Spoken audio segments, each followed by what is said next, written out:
பணித்துளிகள் February 1, 2026 இன்றைய தியானத்திற்கான தலைப்பு நன்றியுள்ள மனதை விரும்புகிறவர்.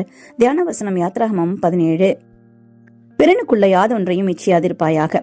பொதுவாக தான் இருக்கிற நிலைமையை விட மேலான நிலைக்கு போவதற்கே மனிதன் விரும்புகிறான். நடந்து செல்லுகிற ஒருவர் சைக்கிள் வாங்க விரும்புகிறார்.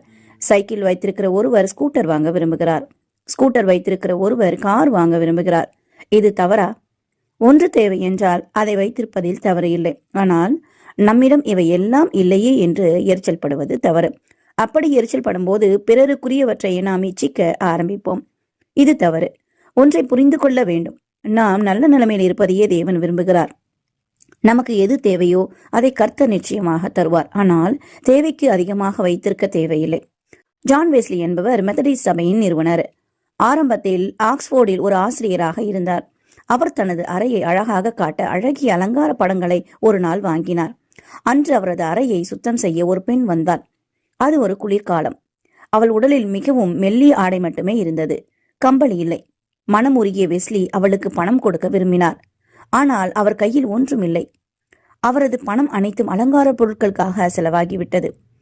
தேவன் தனக்கு தருகிற பணத்தை விவேகமாக பயன்படுத்த வேண்டும் என்று வெஸ்லி அன்று முதல் முடிவு செய்தார். இப்படிப்பட்ட ஒருவர் பிறர் சொத்துக்களை இச்சிப்பாரா? கர்த்தர் உங்களை உயர்த்த விரும்புகிறார். உங்கள் பிள்ளைகள், வேலை, வியாபாரம், பயணம், சேமிப்பு, அந்தஸ்து போன்ற எல்லாம் ஆசீர்வாதமாக இருக்கும் என்று உபாகமம் 28 சொல்லுகிறது. அப்படிப்பட்ட நிலையில் நாம் எச்சரிக்கையாக இருக்க வேண்டும். உபாகமம் 8 சொல்லுகிறது, நீ நல்ல வீட்டில் குடியிருக்கும் போது உனக்கு பணம் பெருகி உனக்கு உண்டானவை எல்லாம் வர்த்திக்கும் போதும் உன் தேவனாகிய கர்த்தரை நீ மறக்காதே.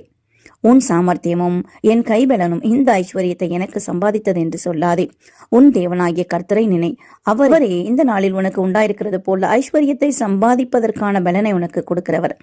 தேவன் நமக்கு தந்துள்ள நன்மைகளுக்காக அவருக்கு நன்றி சொல்லுகிற மனம் இருந்தால் நாம் பிறருக்குரியதை இச்சிக்க மாட்டோம். உங்களுக்கு தேவையானதை நானே தருவேன் என்று நம்முடைய கர்த்தராகிய தேவன் நமக்கு வாக்கு பண்ணியிருக்கிறார். அந்த வாக்கை சுதந்திரித்துக் கொள்ள அவரை நோக்கி காத்திருப்போம். தேவன் நம்மை ஆசீர்வதிப்பார். இந்த நாள் உங்களுக்கு இனிய நாளாய் இருக்கட்டும்.